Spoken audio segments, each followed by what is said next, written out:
요한복음 4장 43절에서 54절까지 우리 합독을 합니다. 시작. 이틀이 지남에 예수께서 거기를 떠나 갈릴리로 가시며 친히 증거하시기를 선지자가 고향에서는 높임을 받지 못한다 하시고 갈릴리에 이르심에 갈릴리인들이 그를 영접하니 이는 자기들도 명절에 갔다가 예수께서 명절 중 예루살렘에서 하신 모든 일들을 보았음이더라. 예수께서 다시 갈릴리 가나에 이르시니 전에 물로 포도주를 만드신 곳이라. 왕의 신하가 있어 그 아들이 가버나움에서 병들었더니 그가 예수께서 유대로부터 갈릴리에 오심을 듣고 가서 청하되 내려오셔서 내 아들의 병을 고쳐주소서 하니 저가 거의 죽게 되었습니다. 예수께서 가라사대 너희는 표적과 기사를 보지 못하면 도무지 믿지 아니하리라. 신하가 가로되 주여 내 아이가 죽기 전에 내려오소서. 예수께서 가라사대 가라 내 아들이 살았다 하신대 그 사람이 예수의 하신 말씀을 믿고 가더니 내려가는 길에서 그 종들이 오다가 만나서 아이가 살았다 하거늘 그 낫기 시작한 때를 물은즉 이제 제 7시에 열기가 떨어졌나이다 하는지라. 아비가 예수께서 내 아들이 살았다 말씀하신 그때인 줄 알고 자기와 그 온 집이 다 믿으니라. 이것은 예수께서 유대에서 갈릴리로 오신 후 행하신 두 번째 표적이니라. 아멘. 자, 계속해서 여러분들에게 지난주에 이어서 표적에 대해서 말씀하고 있습니다. 그런데 지난주 설교도 여러분 잘 들어보셨으면 아시겠지만 그동안에 우리가 알고 있던 그 표적에 대한 다른 의미를 제가 여러분들한테 전달해 드리고 있어요. 그래서 평소에 우리가 생각지 않았던 부분들을 또 제게 감동을 주셔서 이렇게 7개의 표적을 이제 뒤져보다 보니까 정말 우리가 놓치고 있는 부분들을 발견하게 되어서 여러분들한테 전하는 겁니다. 그래서 오늘 설교를 들으시고 지난주에 했던 그 첫 번째 표적에 대한 숨겨진 의미 그것도 다시 한번 기억해 주시면 좋겠어요. 이 시간에 제가 짧게 요약을 해 드리는 것도 좋겠지만 그러면 또 이 본문이 또 늦어질 것 같기도 합니다. 그래서 이제 오늘은 이제 두 번째 표적을 이제 보시는 것인데요. 자, 일부러 예수께서 첫 번째, 두 번째 이 표적을 말씀하신 게 아닙니다. 주님은 굉장히 많은 표적을 사실 행하셨어요. 지금 요한복음 4장이지만 벌써 훨씬 더 그 이전에 많은 표적을 행하셨지만 굳이 요한은 요것만 지금 왕의 신하의 아들을 고치는 이 부분을 두 번째 표적이라고 말을 하는 겁니다. 꼭 요한의 영감으로 꼭 골라서 이걸 두 번째 표적이라 한 그 이유를 우리가 발견해내는 것이 필요한데요. 자, 왕의 신하를 고치는 그 사건이 46절부터 나옵니다만 그 앞에 43절과 44절과 45절이 있어요. 이걸 많은 사람들이 간과합니다. 지나쳐버려서 읽는 경우가 있거든요. 근데 오히려 이 부분이 우리에게 어떤 힌트를 주기도 하고 우리에게 강조점을 찔러주기도 합니다. 그래서 이 부분을 먼저 한번 보셨으면 하는데, 자, 이틀을 지났다는 말은 이제 예수께서 사마리아 여인하고의 대화를 나눈 이후에 그 이틀이 지난 다음입니다. 그 직전에 이제 사마리아 여인과의 대화가 있는 거예요. 자, 여러분, 사마리아 여인한테 표적을 주께서 일으키셨을까요? 일으키지 않으셨을까요? 우리는 지나가면서 생각하면 일으켰을 거로 생각하는데 자세히 살펴보면 사마리아 여인한테 예수께서 표적을 보여주신 게 없습니다. 예를 들면 무리를 걸으시거나 소경을 눈을 뜨게 하거나 오늘 여기 있는 장면처럼 거의 죽어가는 아들을 살리시거나 가나 혼인잔치처럼 물을 포도주로 변하게 하거나 그런 일이 없으셨어요. 그렇지만 이 사마리아 여인에게 주님이 일부러 찾아가거든요. 일부러 찾아가가지고 유대인들이 다 꺼리는 그 동네를 일부러 힘들게 고단하게 찾아가셔가지고 이 여인과의 대화를 나눕니다. 여인에게 표적을 보여준 게 아니라 대화를 나누셨어요. 3가지 대화거든요. 먼저는 물 좀 달라 하면서 물에 대한 이야기를 했고, 두 번째는 남편 데리고 와달라면서 남편 이야기했고, 세 번째 가서야 여자가 이제 속내를 밝히는 겁니다. 예배는 그러면 어디서 드리면 좋나요? 라고 말하면서 3가지 주제를 이야기해요. 그러니 예수께서 이 여인에게 표적이란 표적을 사실은 보여주지 않았습니다. 그러나 여자는 냉큼 자기 물동이를 던져두고 동네에 뛰어가가지고요. 사람들이 창녀로 알고 있는 이 여자가 사람들한테 부끄러워서 사람들이 다니지 않는 그 낮 시간에 와서 물길을 오는데, 그런 부끄럼 많은 여자가, 남편이 다스신 여자가, 동네 사람들한테 어떻게 보면 왕따를 당하고 있는 이 여자가 메시아를 만났다고 하면서 동네 가가지고 구주를 전달하는, 구주의 소식을 전하는 그런 일을 하게 됩니다. 표적이 없음에도 불구하고 여자가 이렇게 했다는 것은 왜 그랬을까를 우리가 살펴보는 것이 중요합니다. 그리고 그뿐만 아니에요. 여자의 전도를 받고서 동네 사람들이 이제 나옵니다. 나와가지고 예수께 또 예수의 표적을 본 게 아니에요.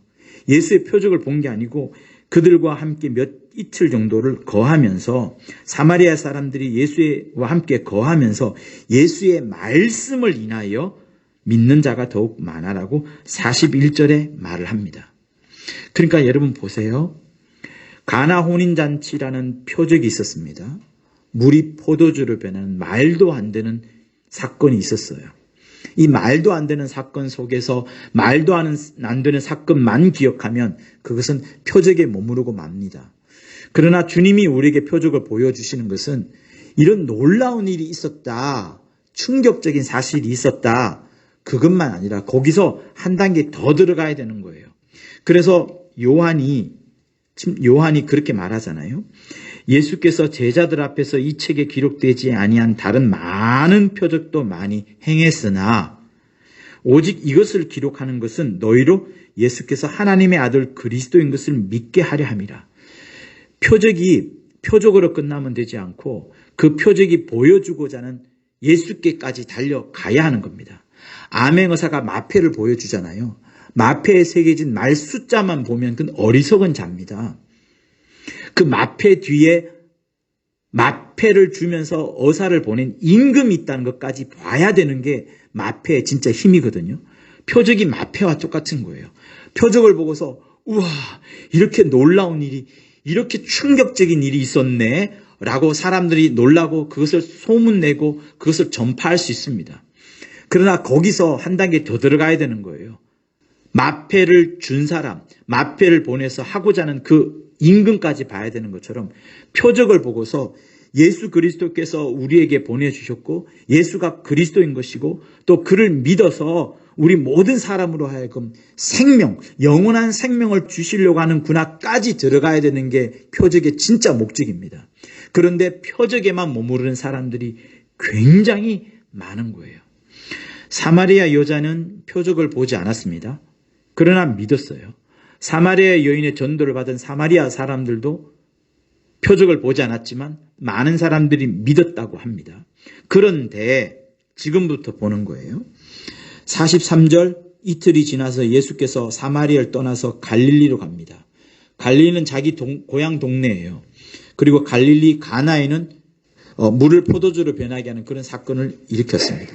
그런데 예수께서 이런 말씀을 하시는 겁니다. 44절, 친히 말씀하시기를, 증거하시기를 선지자가 고향에서는 높임을 받지 못한다 하시고 자기 고향에서는 자기에게 권위를 주거나 자기를 믿는 자가 없다라고 말합니다. 자기를 영접하는 자가 없다라고 말씀을 합니다.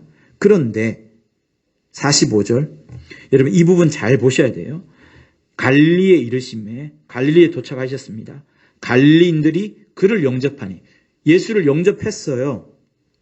주께서는 말씀하시기를 선지자가 고향에서 높임을 받지 못한다, 대접받지 못한다, 영접받지 못한다 라고 말씀을 하셨지만 막상 갈릴리에 왔는데 갈릴리 사람들이 예수를 영접합니다. 그런데 그 이유가 뭐냐면 그들도 명절에 예루살렘에 올라갔다가 예수께서 명절에 하신 모든 일들을 본 겁니다. 예수께서 명절에 무슨 일을 했는데요? 우리가 살펴보면 이 앞장을 볼 수밖에 없어요. 사마리아 여인 사건 전에 무슨 일이 있었나요? 니고데모와 만나서 이야기합니다. 니고데모와 만나기 전에 무슨 일이 있었나요? 성전을 깨끗하게 하는 일이 있었습니다. 성전을 깨끗하게 하는 일 직전에 무슨 일이 있었나요? 가나의 혼인잔치가 있었던 물이 포도주로 변하는 사건이 있었어요. 결국 갈릴리 사람들이 예수를 보고서 예수를 영접하게 된 계기는 뭐냐면 예수께서 예루살렘 성전에 올라가셨을 때에 그 성전에서 행했던 많은 일들과 성전을 정화하시는 일들과 또 예수께서 전하는 말씀을 듣고서 이 사람이 보통 사람이 아니구나라는 것을 깨달은 겁니다. 그래서 예루살렘에서 많은 사람들이 예수를 믿었다라고 말하고 있어요. 그게 어디 나오느냐? 요한복음 2장 23절에서 25절까지 나옵니다. 이 부분도 굉장히 중요해요. 이 부분도 강구하는 사람이 많습니다. 2장 23절. 6월절에 예수께서 예루살렘에 계시니 많은 사람이 그 행하시는 표적을 보고, 보세요. 표적을 봅니다. 그 이름을 믿었어요. 표적을 보고 예수를 믿는 예루살렘의 사람들이 많았습니다. 성전을 깨끗하게 한 일 이외에 큰 사건이 없는 것 같은데, 사건상으로는 그밖에 없지만 주님은 예루살렘에서 그가 가는 모든 곳곳에 빛이 어둠을 밝히듯이, 어둠을 밝히버리시듯이 많은 일을 행하셨던 겁니다. 그래서 그 사람들이 예수를 믿었어요. 그런데 이렇게 말씀합니다. 예수는 그 몸을 저희에게 의탁지 아니하셨으니 이는 친히 모든 사람을 아심이요. 뭘 아신다는 거예요? 사람들이 예수를 믿습니다. 표적을 보고 예수를 영접했습니다. 표적을 보고 예수를 따르기로 합니다. 그러나 주님은 그들이 예수를 따르는 만큼 예수께서는 그들에게 자신을 의탁하지 않으시는 겁니다. 또 사람 속에 있는 것을 뻔히 아심으로 사람에 대하여 아무 증거도 받으실 필요가 없습니다. 이렇게 말씀합니다. 자, 보세요. 예루살렘에서 예수께서 이적을 행하셨습니다. 표적을 보여주셨어요. 많은 사람들이 예수를 영접하고 믿었습니다. 그러나 예수께서는 그들을 믿지 않으셔요. 이제 예수의 소문이 갈릴리까지 퍼져나갔습니다. 갈릴리 가나 혼인잔치의 사건도 알고 있었기 때문에 갈릴리에 있는 사람들은 예수의 보통 사람이 아니라는 걸 알고 있습니다. 그래서 예수께서 지금 사마리아 여자와 대화를 나눈 이후에 오실 때에 이제 갈릴리 가나에로 쫓아가가지고 왕의 신하가 자기 아들을 고쳐달라는 부탁을 하는데 그 직전에 예수께서 하신 이야기가 고향에서도 갈릴리 내 고향에서도 예수께서 말씀하시기를 나를 영접하는 자가 없을 것이다. 나를 믿는 자가 없을 것이다. 라고 말씀을 하시는 겁니다. 그게 44절이에요. 그런데 막상 45절에는 갈릴리에 이르렀는데 갈릴리인들이 그를 영접하는데 그들도 예수께서 명절에 예루살렘에서 한 일을 많이 보았기 때문에 믿었다라고 말을 하는 겁니다. 이제 무슨 말씀인지 아시겠죠? 예수의 마음속에는 사람들이 나를 영접하고 예루살렘에서도 나를 영접하고 갈릴리에서도 나를 영접하고 나를 믿지만 예수님의 마음속에는 그들의 믿음은 불완전한 거다. 그들이 나를 영접하는 것은 아직 완전하지 않다. 내가 그들에게 완전히 믿고 의탁할 정도의 믿음을 그들은 아직 갖고 있지 않다는 것을 이렇게 교차적으로 말씀하시는 겁니다. 그런데 이게 왜 중요하냐면 여러분, 지금 제가 조금 전에 사마리아 여인에게는, 사마리아 마을에게는 표적을 일으키지 않았다고 말씀을 했죠. 그럼에도 불구하고 그들은 믿었다라고 말씀을 합니다. 표적 없이도 믿었어요. 표적 없이도 사마리아 사람들 대부분이 믿었습니다.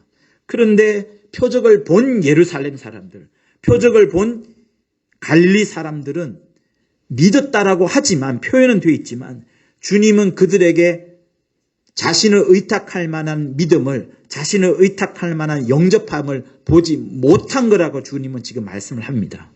그러면서 누구를 만나느냐? 왕의 신하의 아들을 만나는 거예요. 왕의 신하의 아들은 예수께 왜 왔을까요? 당연하죠. 자기 아들이 지금 병들어서 죽게 될 법하니까 예수께서 고쳐주리라, 예수께서 이적과 기사를 보여주시리라 라는 생각을 하고서 지금 다가온 겁니다. 그래서 주님이 다가왔을 때 냉큼 하시는 말씀이 48절에 사실 거의 짜증난 목소리로 말씀하시는 거예요. 야, 너희는 어떻게 표적과 기사를 보지 못하면 도무지 믿지 아니하리라 라고 말씀하시면서 표적 보여주기를, 아이의 병을 고쳐주는 것의 부탁에 대해서 별로 탐탁지 않게 말씀을 하십니다.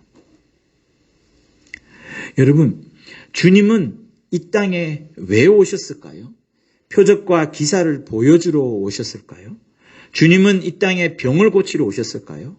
주님은 이 땅에 귀신을 쫓아내보러 오셨을까요? 주님은 이 땅에 우리의 소원을 들어주시려고 오셨을까요? 주님은 우리의 문제를 해결해 주시려 오신 것일까요? 다 아닙니다.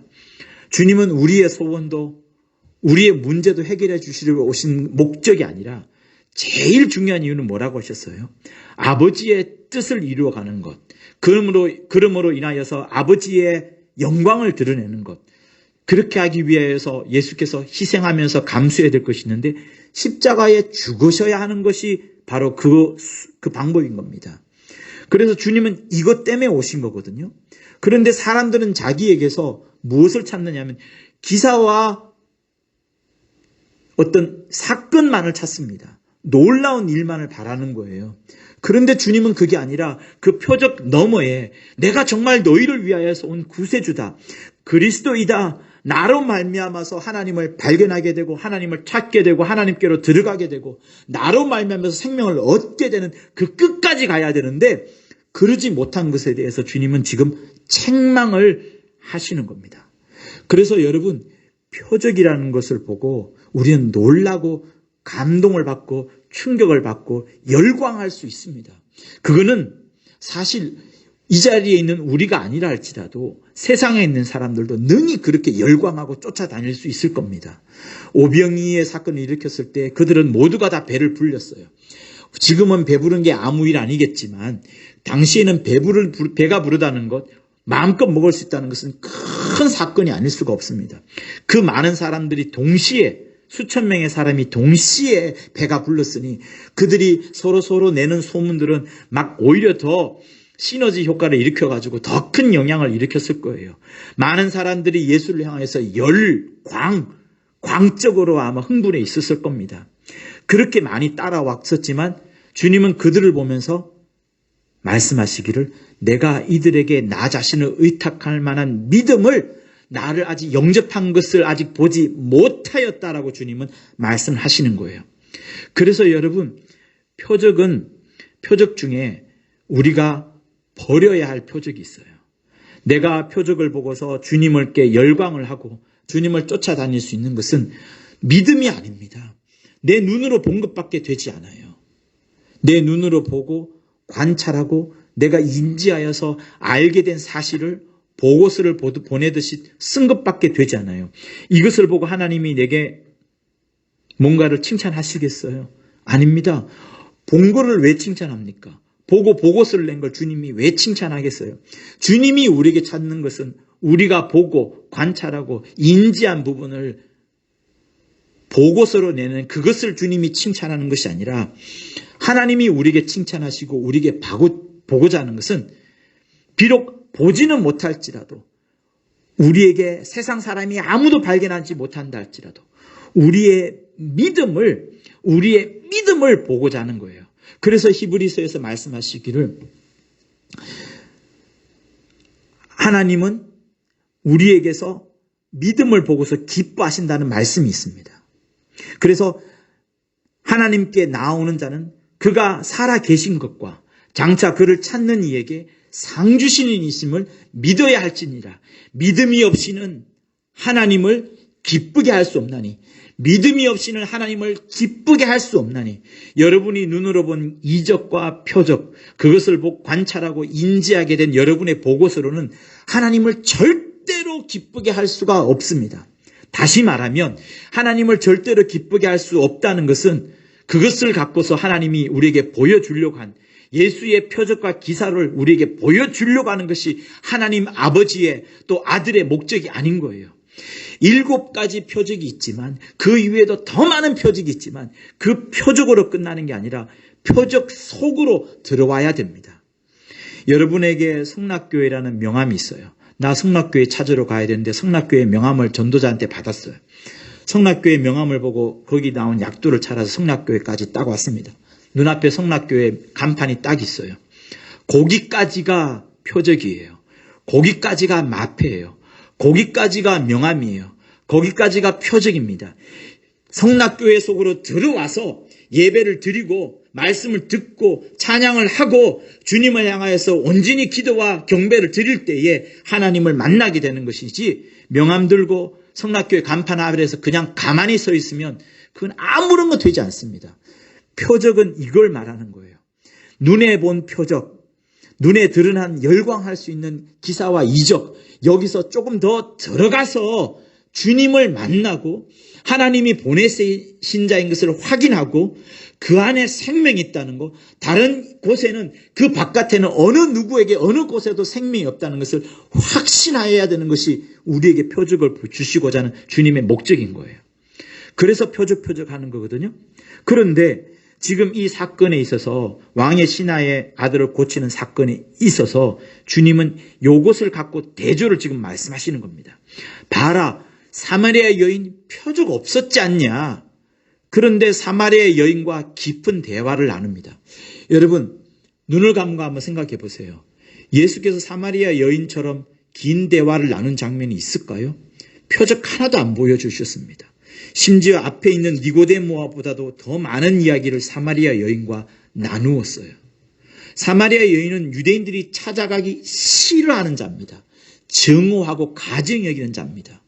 함께 물도 떠먹지 않을 정도로 그렇게 하찮게 봅니다. 그런데 주님은 일부러 찾아가지고 예수께서 신방하시면서 많은 대화를 나누셨어요. 표적 보여주지 않았지만 설교를 하신 것이고, 표적 보여주지 않으셨지만 말씀으로 그에게 감동을 주신 겁니다. 이후에 여자의 전도를 받았던 사마리아 사람들 역시도 며칠간 머물면서 예수의 말씀을 들었습니다. 말씀을 믿은 거예요. 표적이라는 것을 눈으로 보고 기사와 능력을 보고서 충격받고 따라다닌 게 아니라, 말씀을 듣고서 말씀에 감동되어서 말씀을 믿고서 말씀에 순종하면서 따라와서 이렇게 된 겁니다. 그런데 주님은 지금 그 사이에 갈릴리 사람들의 영접은 하였지만, 그들의 영접은 선지자가 고향에서 높임을 받지 못한다 하실 정도로 주님이 의탁할 수 없는, 주님이 영접하였다라고 자신할 수 없는 그런 영접인 거예요. 다시 말하면 그냥 표적을 보고서 우와, 대단한 사람이 왔어, 이분 따라다니면 먹을 것 얻을 거야, 아니면 적어도 무리를 걸어가거나 소경이 눈을 뜨게 하는 놀라운 일은 보게 될 거야. 우리가 지나가다 보면 불난집, 자동차 교통사고, 특이한 일 보면은 관심을 가지고 막 모여들지 않습니까? 그것처럼 사람들이 열광을 해서 지금 와 있는 것을 사람들은 영접했다고 표현되어 있지만, 실상은 그들의 믿음은 주님을 영접하는 수준이 아닌 겁니다. 마찬가지로 요한복음 2장에 나오는 23절에 나오는 예루살렘 사람들도 많은 표적을 보았고 그를 믿었으나 했지만, 주님은 그때 친히 모든 사람을 아시고 저희에게 의탁할 만한 믿음이 아니라고 주님은 말씀하시는 겁니다. 요한복음 6장 66절 666, 거기에 제자들이 있어요. 그들도 마찬가지입니다. 오병이의 이적을 보고 수많은 제자들이 생겼어요. 군중들, 무리들이 아니라 제자들이 생겼습니다. 그러나 예수께서 내 살을 먹어야 된다, 내 피를 마셔야 된다는 굉장히 놀라운 말씀을 하시면서 오병이의 떡보다 더 중요한 것이 자기라고 하니까 충격을 받고 떠나가는 그 사람들 역시도 똑같은 부류의 사람인 겁니다.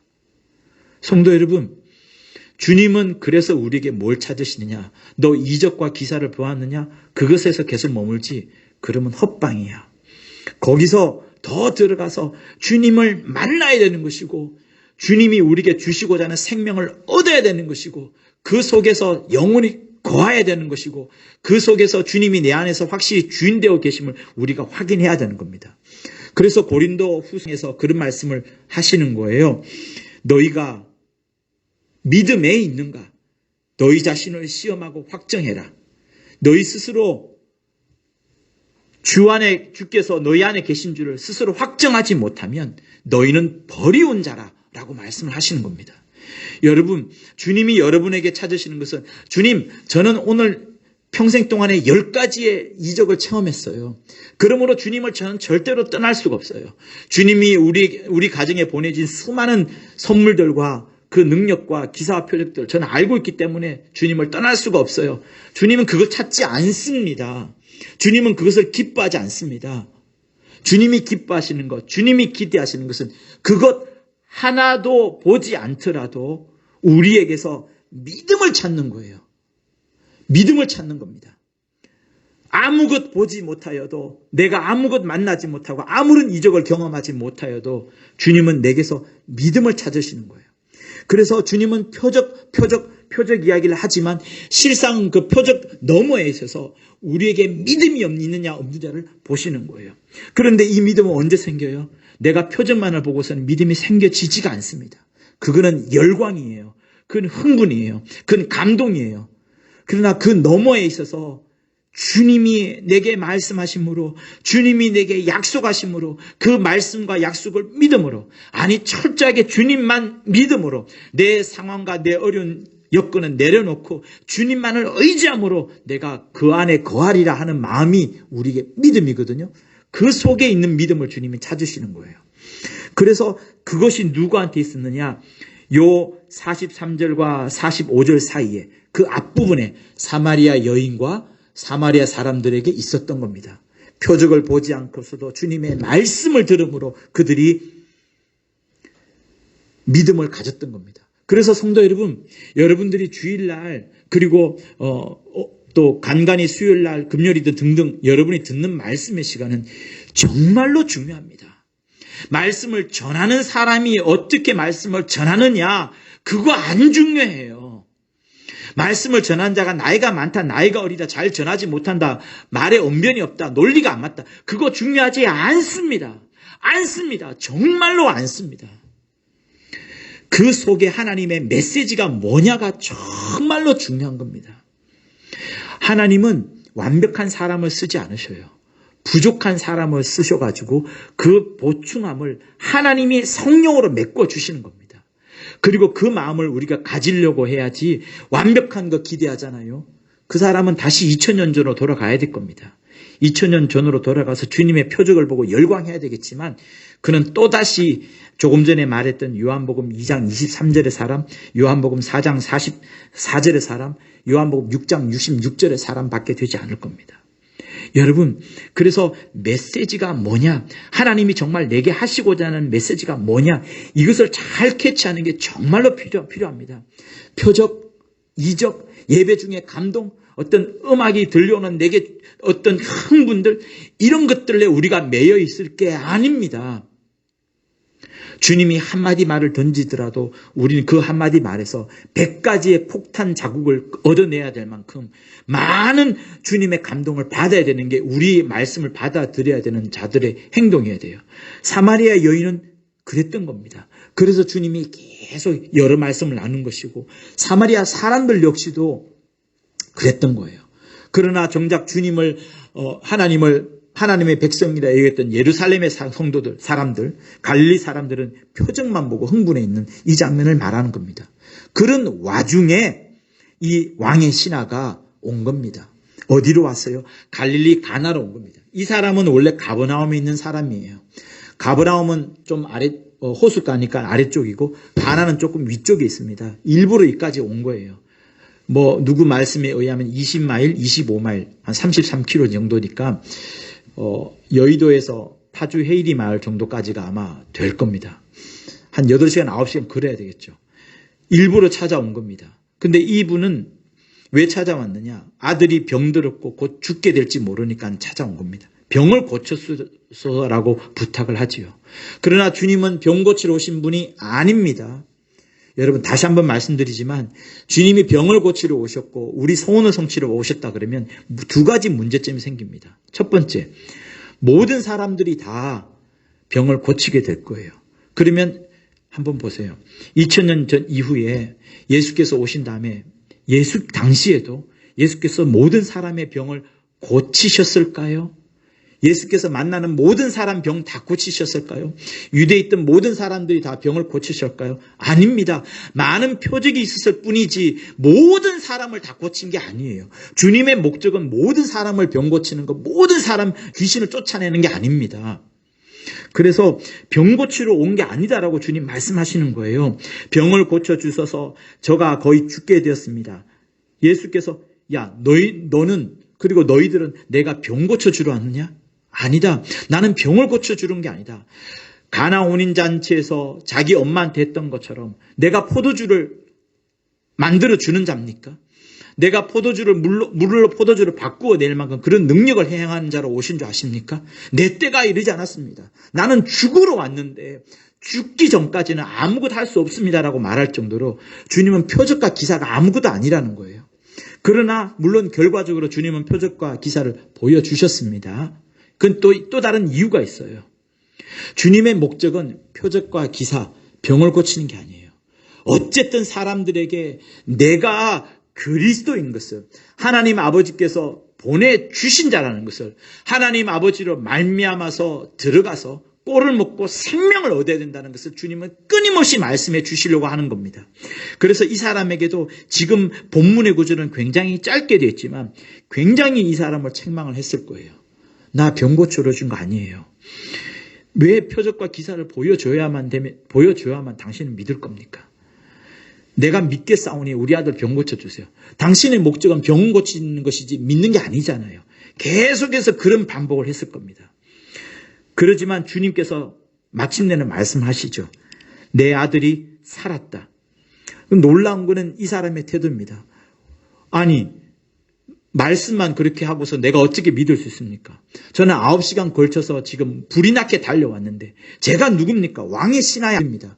여러분 마태복음에 나오는 백부장, 그도 가버나움 사람입니다. 그의 종도 병들어 죽을 뻔했어요. 그 사람하고 차원이 다릅니다. 왕의 신하라는 것은요 거의 왕과 똑같은 사람이에요. 헬라어로 보면 바실레이아, 바실리카처럼 여러분 그 바르세이오 이렇게 들어봤었죠. 그 단어예요. 굉장한 권위와 굉장한 힘이 있는 사람입니다. 그런데 빈손으로 가라고 하니 이 사람은 충분히 화를 낼 법해요. 또 8시간을 불이 나게 또 걸어가야 됩니다. 그런데 이 사람은 믿고서 그 사람이 예수의 하신 말씀을 믿고 간 거예요. 표적을 보고서, 표적을 만나고서, 이적과 능력을 눈으로 보고서 간 게 아니라 말씀을 믿고서 간 겁니다. 다시 말하면 다시 이 속에 대조가 있는 거예요. 갈릴리 사람들은 보고서, 표적을 보고서 영접하고 열광을 했고 믿었고, 예루살렘 사람들도 많은 표적을 보고서 열광하고 믿었고, 요한복음 6장 66절에 나온 제자들도 오병이 이익을 보고서 믿었지만, 이 사람은 표적과 기사가 아니라 자기가 한번 혼났거든요. 표적과 기사를 보고서야 믿겠느냐? 그러면 안 되겠다. 똑똑한 사람이니까 표적과 기사를 보지 않고서도 이분의 말을 믿어야 되는구나 라고 생각을 했고, 마침내 주님께서 내 아들이 살았다. 주님이 너 가는 길에 가다 보면은 네 아들이 살아있을 거야. 네가 집에 도착하면 그 아들이 살아있을 거야. 이게 아니에요. 선포하시는 그 순간 이미 살아난 겁니다. 그리고 종들이 이걸 확인해 주었잖아요. 종들이 확인했을 때 언제 열기가 떨어졌느냐. 내 아들이 살았다 말씀하신 그때인 줄을 알았다고 했잖아요. 주님은 딱 선포하는 그 순간 이미 끝나버리는 겁니다. 그러니까 이 사람 역시도 사마리아 사람처럼, 사마리아 여인처럼 눈에 본 것 없지만, 이 눈에 아무 증거를 보지 아니하였지만, 이 눈에 보기에 어떠하였지만, 자기 귀에 아무 소리가 들리지 않았지만, 마음에 의심이 들 수도 있겠지만 아무 증거 없이도 이 사람은 걸어갔고, 그러면서 마침내 하나님의 표적과 기사를 보게 된 것을 말하는 겁니다. 여러분, 이게 우리에게 말하는 신앙이에요. 우리에게 주님이 하시고자 하는 표적은 이것을 말하는 겁니다. 그래서 버려야 할 표적은 뭐냐? 내 눈앞에 나타난 주님의 그 놀라운 모습, 이적과 능력, 이것만 보고 열광하고 이것만 보고 흥분하는 것은 여러분 우리가 버려야 되는 거예요. 이게 아니라 이 속에 더 들어가 가지고 정말 주님이 우리에게 주시고자 하는 진짜 표적, 진짜 우리에게 주님이 알려주시고자 하는 나는 그리스도시요. 심지어 요한복음 마지막에는 내가 하나님이시요. 요한 1세는 더 후반부지만 진짜 참 하나님이시요. 영생을 주시는 분이라 이렇게 말씀하실 정도로 예수에게 더 천착하고 예수에게 더 뿌리를 내리고 예수에게 완전히 예수가 나의 완전히 체질화가 되고 예수의 피가 완전히 내 몸에 줄줄줄 흐를 수 있도록 하기를 주님이 원하시는 그것을 이 두 번째 표적에서 말씀하시는 겁니다. 눈에 보여주는 표적을 말씀하시는 게 아니에요. 이 왕의 신하의 아들이 고쳐졌다. 이게 말하는 게 아닙니다. 고쳐졌는데 그 다음 뭐?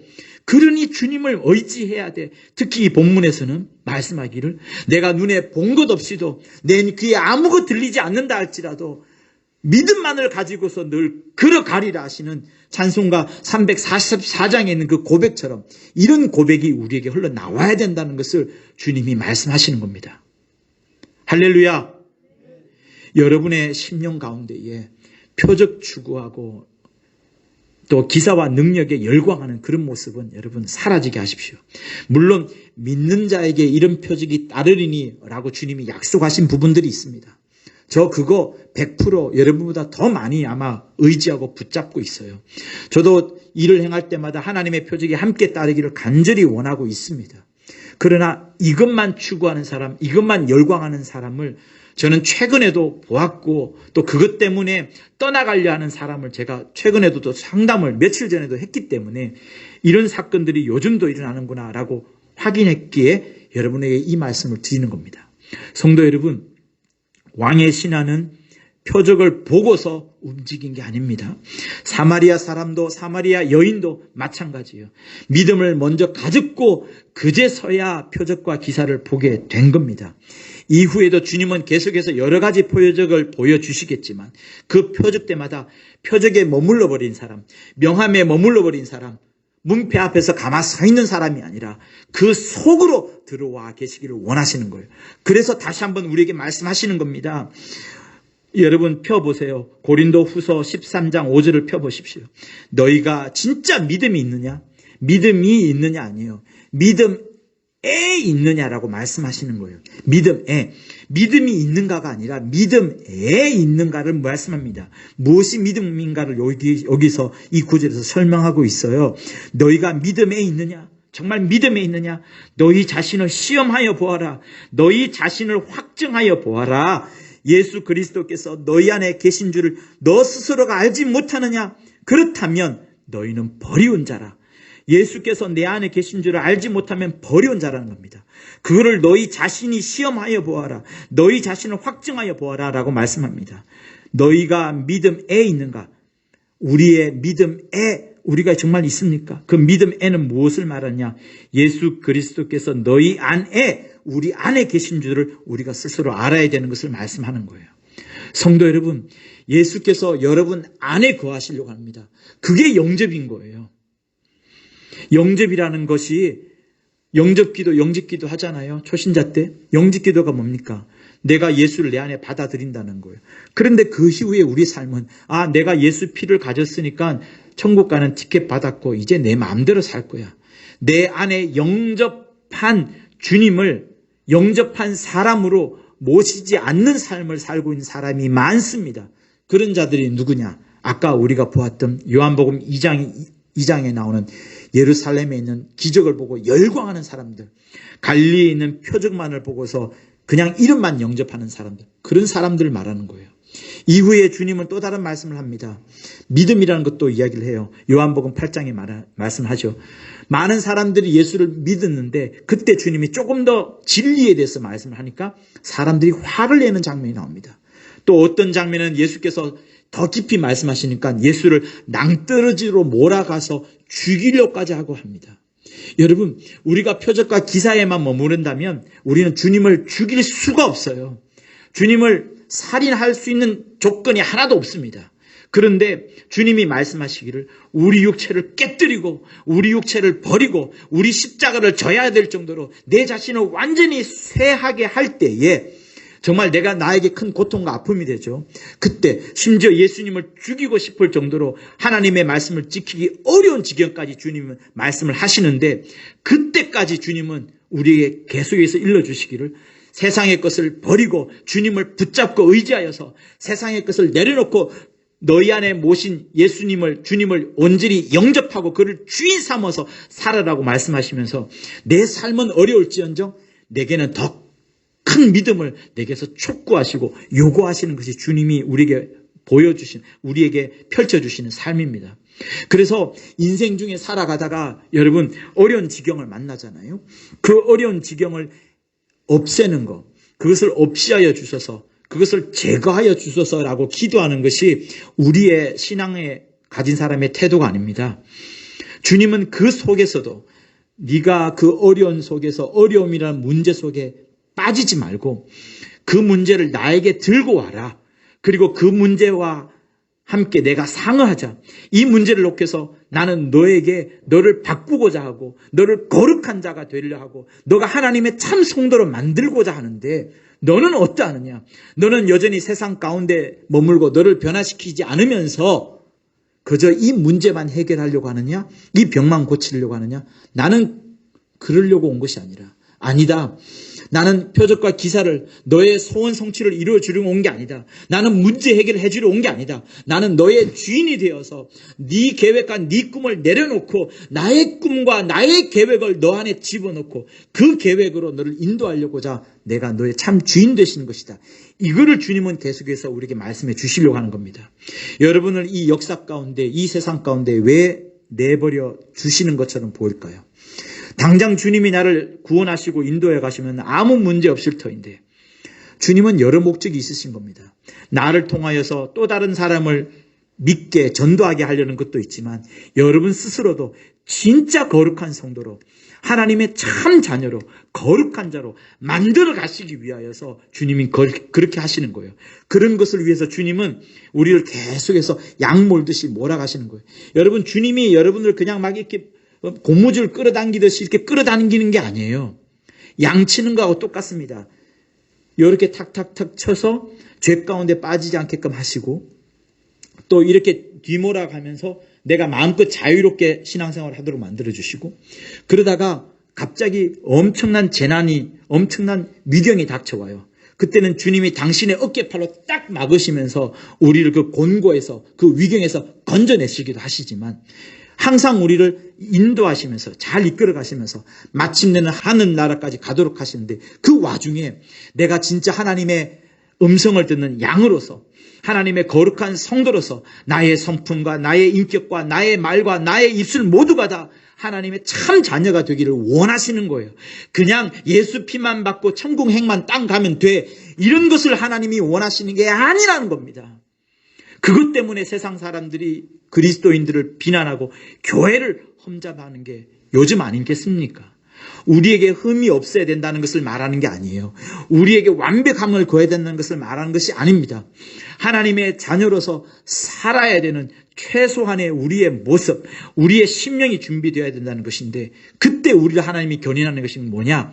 우리를 표적을 추구하고 이적과 능력을 추구하는 그 모습이 아니라 내가 어려움을 당할지라도 내 삶을 바꾸어 나가 쉽지 않고 내가 연약하여서 죄를 많이 짓기도 하지만 그럼에도 불구하고 주님의 붙잡고 주님을 의지하면서 나를 인도하실 하나님, 나를 이끄실 하나님 그 모습을 기대하면서 흘러가야 되는 거예요. 그런 말씀을 이 두 번째 표적에서 주님이 하시는 겁니다. 성도 여러분, 그래서 하나님이 주시는 약속의 말씀을 그냥 믿으세요. 믿음은 바라는 것들의 실상이요 보지 못하는 것들의 증거라고 했습니다. 우리가 바라는 그 바라는 것이 마침내는 실상으로 드러난다는 것을 말씀하시는 거예요. 하나님이 우리에게 던져주셨던 약속의 말씀은 당장 눈에 보이지 않습니다. 앞으로도 영원히 보이지 않을 겁니다. 그러나 내가 인생을 하직하고 눈을 감고 영원히 눈을 떴을 때 마침내 그것이 훤히 보이게 될 겁니다. 세상 사람들은 봐야 믿지라고 말하지만 우리는요, 예수 믿는 우리는 절대로 봐야 믿는 게 아닙니다. 봐야 믿는다? 봐야 믿는다는 믿음은 하나님이 찾지 않으십니다. 하나님이 기뻐하지 않는 겁니다. 보지 않고서도 믿는 것, 그것을 주님은 보시고자 하는 것이고 보지 않고 믿었을 때 오히려 주님은 그때부터 일하셔서 그때서야 표적과 기사로서 우리에게 보여주시는 겁니다. 설사 기사와 표적으로 보여주지 않는다 할지라도 344장 찬송가처럼 이 눈에 아무 증거 아니 배어도 믿음만을 가지고서 늘 걸으며 이 귀에 아무 소리 아니 들려도 하나님의 약속 위에 서리라. 이 344장은 정말로 놀라운 이거야말로 기적이라 저는 생각해요. 내 눈앞에 병이 고쳐지는 게 기적일까요? 여러분, 그렇게 우리의 소원을 다 들어준다면 말이죠. 여러분, 세상에는 다 사람들의 욕심이 실현된 그것만 있기 때문에 이 세상은 지옥이 될 겁니다. 이 사람의 소원, 저 사람의 소원 다 들어봐 주세요. 그 소원이 다 거룩한 게 있을까요? 누구는 누구 죽여달라, 누구 힘들게 하라, 저 사람 괴롭혀달라, 이런 우리의 욕심이 들끓을 텐데 우리의 욕심을 다 실현해 주지 않습니다. 그래서 주님은 소원 성취하러, 문제 해결하러 이 땅에 오신 것이 아니라 예수를 믿어라, 그리고 나를 의지하면서 세상에서는 좀 지더라도, 세상에서는 너를 부인하더라도, 세상에서는 영광받지 못하더라도, 세상에서는 욕을 얻어먹을지라도 나를 믿으면서 따라와라. 마침내 주께서 하늘나라에서 당신의 영광을 얻었던 것처럼 너를, 신부된 너를 참되다 칭찬할 것이고, 너를 진짜 내 부인으로 공중 혼인잔치에 참여해서 영원 나라의 기쁨의 즐거움으로 살게 할 것이다. 이 말씀을 하시는 겁니다. 사랑하는 성도 여러분, 사마리아 여인처럼, 사마리아 사람처럼, 왕의 신하처럼 정말 표적이 아니라 표적이 아니라 말씀을, 주님의 설득을, 주님의 메시지를, 주님의 인자신 음성을 듣고서 그 약속을 따라 움직이시는 귀한 여러분 되실 것을 예수 이름으로 부탁을 드립니다. 그래서 이 말씀 듣는 시간을 정말로 소중히 여기세요. 정말로 소중히 여기십시오. 저는 제 나름대로 숙제를 했기 때문에 제가 주일 설교를 크도록 정리하고 여러분에게 보내드리는 겁니다. 그때 제가 받는 감동은 어마어마해요. 거기서 발견하는 영감은 너무너무 넘칩니다. 그래서 그런 하나님이 주시는 그 약속의 음성 속에 더 깊이 거하시고 온전히 주님을 믿는 여러분 되실 것을 예수 이름으로 부탁을 드립니다. 할렐루야.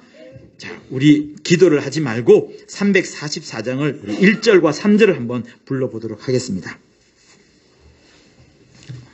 344장. 이 눈에 아무 증거 아니 배어도 믿음만을 가지고 늘 걸으며 이 귀에 아무 소리 아니 들려도 하나님의 약속 위에 서리라. 1절 3절 시작. 이 눈에 아무 증거 아니 배어도 믿음만을 가지고서 늘 걸으며 이 귀에 아무 소리 아니 들려도 하나님의 약속 위에 서리라. 걸어가세 믿음 위에 서서 나가세 의심 버리고 걸어가세 믿음 위에 서서 눈과 귀에 아무 증거 없어도 당신의 거룩함을 두고 맹세한 주 하나님 아버지는 참 미쁘다. 그 귀한 모든 약속 믿는 자에게 능치 못할 무슨 일이 있을까. 걸어가세 믿음 위에 서서 나가세 의심 버리고 걸어가세 믿음 위에 서서 눈과 귀에 아무 증거 없어도 이 귀한 모든 약속 믿는 자에게 능치 못할 무슨 일이 있을까라고 말씀합니다. 저는 이전에 이것이 병고침이나 어떤 신유의 능력을 생각했어요. 그러나 그보다 더 큰 이적을 저는 보았습니다. 내가 내 자신을, 제가 여러분들을 영원한 시간 속에, 영급이라고 하죠. 영원한 시간 속에 봤을 때 그 짧은 병고침, 나사로처럼 짧은 다시 소생하는 그것 너무 짧은 겁니다. 그건 이적이라고 할 수 없을 정도예요. 내가 영혼을 사는데요. 영원히 내가 흔들림 없이 주님 앞에 인도함을 받는데요. 마침내 하늘나라 이런데요. 그때 다다랐을 때 내가 그 이후에 영원히 살 것인데 이 땅에서의 신유도 큰 것이지만 소생도 큰 이적이지만 그거에 비하면 사실 큰 게 아닙니다. 그래서 능치 못할 무슨 일, 하나님이 이 부족한 나를, 이 연약한 나를, 이 죄 많은 나를 이끄셔가지고 마침내는 하늘나라까지 데리고 가시고 오겠다는 이거야말로 여러분 진짜 이적이고 이거야말로 기적이고 이거야말로 감사고 이거야말로 진짜 놀라운 겁니다. 이거보다 더 큰 일이 없다고 저는 자신 있게 말씀드릴 수 있습니다. 여러분의 일생이 그렇게 하나님이 이끄시는 귀한 삶을 사실 수 있을 것을 예수 이름으로 부탁을 드립니다. 할렐루야.